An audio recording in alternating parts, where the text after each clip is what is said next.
Olá, eu sou o Charles Robson e mais uma vez eu peço a Deus que me ajude a cumprir essa missão que me foi confiada. Hoje nós vamos ver a lição de número 3 da revista que é editada pela CPAD, A Graça que Alcança Todas as Nações. O texto áureo diz que, pois pela graça de Deus vocês são salvos por meio da fé. Isso não vem de vocês, mas é um presente dado por Deus. Efésios 2, 8. Esse versículo ele pode ser a base do nosso breve estudo dessa semana. Esse versículo, Efésios 2, 8, é um resumo dos mais claros do Evangelho e explica como Deus salva as pessoas. Pela graça vocês são salvos. A graça é o favor imerecido de Deus. Significa o quê? Que a salvação não é algo que conquistamos por sermos bonzinhos ou religiosos. Deus oferece a salvação por amor, através de obra de Cristo lá na cruz. É mediante a fé. Porque a fé é o meio pelo qual recebemos esse presente. Não é apenas acreditar que Deus existe, mas confiar em Jesus Cristo como Senhor e Salvador, depositando nele, Jesus, a esperança da salvação. E isso não vem da gente. Paulo escreveu isso, não vem de vocês. Paulo enfatiza que a salvação não tem origem no esforço humano. Não podemos produzir a salvação por nossas próprias capacidades, méritos ou boas obras. É dom de Deus. A salvação é um presente. Um presente não é comprado, nem merecido. É dado por quem ama. E Deus, ele oferece gratuitamente a vida eterna a todos que creem em Cristo. O versículo seguinte, Efésios 2,9, completa a ideia. Paulo acrescenta ali, não vem das obras para que ninguém se glorie. Na sequência, em Efésios 2,10, ele mostra que as boas obras têm seu lugar, pois foi Deus quem nos fez o que somos agora, em nossa união com Cristo Jesus. Ele nos criou para que fizéssemos as boas obras que Ele havia preparado para nós. Então, isso significa o quê?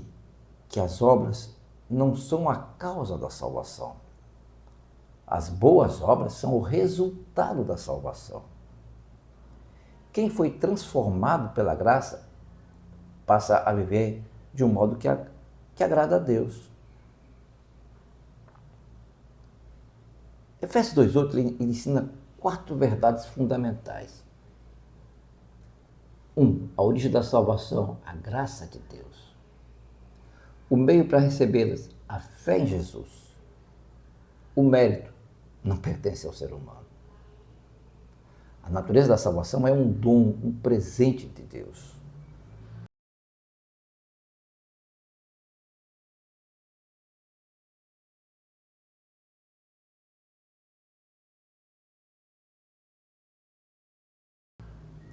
E esse trecho bíblico que se ensina está em plena harmonia com o que tem em Atos 15:11, onde Pedro declarava as pinhas aí para Pedro. Pelo contrário, por meio da graça do Senhor Jesus, nós, judeus, cremos e somos salvos do mesmo modo que os não-judeus. Atos 15:11. E Atos 15:11 ensina que ninguém pode merecer a salvação por boas obras ou por rituais religiosos. Atos 15:11 ensina que a obediência a Deus é o fruto da salvação e não a sua causa. Atos 15:11 ensina que todos os que creem em Jesus têm o mesmo acesso à salvação, independente da sua origem, cultura ou passado. Atos 15:11 resume uma das verdades centrais do Evangelho. A salvação é pela graça de Deus, mediante a fé em Cristo Jesus e não por méritos humanos. Atos 15:11 está no contexto do Concílio de Jerusalém, quando surgiu uma grande discussão. Naquele tempo, os gentios, ou seja, os não-judeus, precisavam guardar a lei de Moisés e ser circuncidados para serem salvos. Alguns cristãos de origem judaica dizem que sim. E esse concílio foi decisivo porque estabeleceu que a salvação é recebida pela graça mediante a fé em Jesus. que os gentios não precisam tornar-se judeus para seguir a Cristo, que a unidade da igreja deveria ser preservada sem comprometer a verdade do Evangelho. Por isso, Atos 15 é considerado um dos capítulos mais importantes do Novo Testamento. Por quê? Pois definiu uma questão central da fé cristã. A salvação não depende da lei, mas da graça de Deus revelada em Jesus. Para ficar bem entendido sobre o concílio. Um concílio, ele é uma assembleia ou uma reunião solene de autoridades religiosas.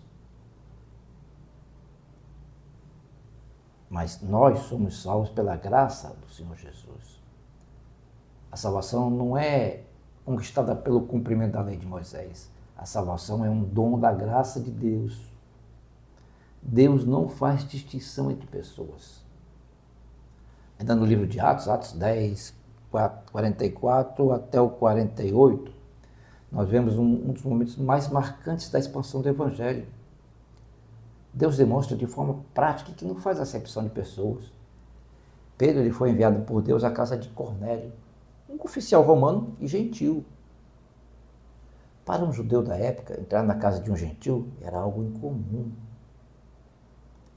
Mas Deus ele havia preparado Pedro por meio de uma visão, aquela do lençol dos animais considerados impuros, mostrando que ele não deveria considerar impuro aquilo que Deus havia purificado. E antes mesmo de ele chegar na casa de Cornélio, Pedro declarou, para Pedro, reconheço por verdade que Deus não faz acepção de pessoas, mas aceita quem o teme e faz o que é justo de qualquer nação. Atos 10, do 34 ao 35. Então, enquanto Pedro anunciava o Evangelho, o Espírito Santo desceu sobre todos aqueles que ouviram a mensagem. Os cristãos judeus ficaram admirados porque o Espírito Santo também foi derramado sobre os gentios. Os gentios falaram em línguas e glorificaram a Deus, assim como havia acontecido com os judeus no dia de Pentecostes. Então Pedro ordenou que fossem batizados em nome de Jesus. Isso mostrou o quê? Mostrou claramente que Deus os havia aceitado. Isso nos ensina que Deus oferece a salvação a todas as pessoas, independente da nacionalidade, da etnia ou da origem. Que a salvação é recebida pela fé em Jesus e não por pertencer a um povo específico. Que o Espírito Santo é dado tanto a judeus quanto a gentios que creem. E foi justamente esse acontecimento que Pedro usou como argumento para o Concílio de Jerusalém. Ele lembrou ali que Deus havia dado o Espírito Santo aos gentios sem exigir que primeiro guardasse a lei de Moisés.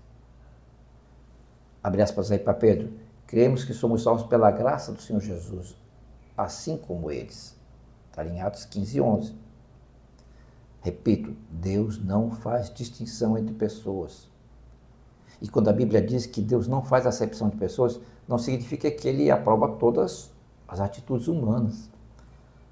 Significa o quê? Que Deus, ele não favorece alguém por sua origem, posição social, riqueza, nacionalidade ou etnia. Todos são igualmente pecadores e todos podem receber a salvação pela mensagem e pela mesma graça mediante a fé em Jesus. Por isso que ali no livro de Atos 10, 44 até 48, e em Atos 15, do 7 a 11, estão profundamente ligados sobre o quê? Sobre o derramamento do Espírito sobre Cornélio, a casa dele, que foi uma evidência que levou a igreja primitiva a reconhecer oficialmente que os gentios eram aceitos por Deus da mesma forma como os judeus. O trecho bíblico diz assim, crescer na graça. Antes cresçam na graça e no conhecimento do nosso Senhor e Salvador Jesus Cristo. A Ele seja da glória, tanto agora como no dia eterno. 2 Pedro 3,18. Aqui Pedro, ele ensina que a vida cristã é um processo contínuo de amadurecimento. Crescer na graça significa depender cada vez mais da graça de Deus e desenvolver um caráter semelhante de Cristo, ou seja, viver em santidade, humildade e obediência. Olha, não é a graça que aumenta, mas a nossa compreensão e a experiência com ela. É no conhecimento de Jesus que nós crescemos. O conhecimento aqui não é apenas intelectual, é um relacionamento pessoal, profundo com Jesus, que transforma a vida. Quanto mais conhecemos de Cristo, mais entendemos a verdade e resistimos aos falsos ensinos, que é um dos principais temas desse estudo. Ainda no texto bíblico, a Ele seja a glória. Pedro termina reconhecendo que toda a honra e toda a glória pertence a Jesus, tanto no presente quanto por toda a eternidade. E esse versículo, então, ele nos convida a nunca parar de crescer espiritualmente, a buscar diariamente conhecer mais a Cristo por meio da Bíblia, da oração e da comunhão com Deus. A viver de forma que toda a glória seja dada a Jesus.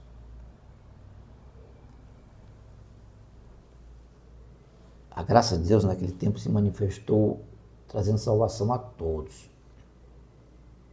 Tito 2, do 11 ao 12, diz assim: pois Deus revelou a sua graça para dar a salvação a todos. Essa graça nos ensina a abandonarmos a descrença e as paixões mundanas e a vivermos deste mundo uma vida prudente, correta e dedicada a Deus. Aqui em Tito 2, do versículo 11, Deus revela a graça. A graça de Deus, ela foi plenamente revelada na pessoa e na obra de Jesus.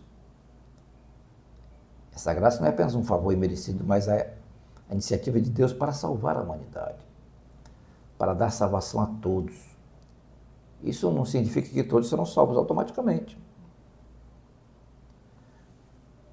O sentido é que a salvação está disponível para pessoas de todas as nações, classes e povos e deve ser recebida pela fé. O versículo 12 diz que essa graça nos ensina. A graça ela não apenas salva, ela também transforma. A palavra educando transmite essa ideia de treinar, disciplinar, de formar o caráter cristão. A graça ela nos ensina a renunciar à impiedade, ou seja, abandonar tudo que desagrada a Deus. A renunciar a paixões mundanas, não deixando de ser dominado pelos desejos pecaminosos. E viver sensatamente, com domínio próprio e com sabedoria. A viver tratando o próximo com honestidade e retidão. A viver de maneira piedosa, mantendo assim um relacionamento reverente e obediente com Deus. Esse trecho bíblico, ele complementa muito bem o que está ali em Pedro, que a gente acabou de ler, né? Onde Pedro diz que devemos crescer na graça, e Paulo explica em Tito, nessa carta a Tito, que o que a graça faz? Ela nos salva e continua nos transformando diariamente. Trocando em miúdos, a graça de Deus, ela salva o pecador, ensina o salvo, transforma a maneira de viver e prepara o cristão para a esperança da volta de Cristo. Em outras palavras, a graça não é uma licença para pecar. É o poder de Deus que nos conduz a uma vida santa e obediente. E com isso nós temos um prêmio. O trono da graça está aberto para o crente em Cristo. Em Hebreus 4,16 diz assim: por isso devemos nos aproximar com confiança ao trono do nosso Pai, que é cheio de amor, a fim de recebermos misericórdia e encontrarmos graça que nos ajudará na hora em que precisarmos. Repito, a graça é um favor imerecido de Deus e também o seu poder para nos fortalecer. Ele não apenas perdoa, mas capacita o cristão a viver de acordo com a vontade dele, Deus. Amém? Fiquem com Deus e até a próxima.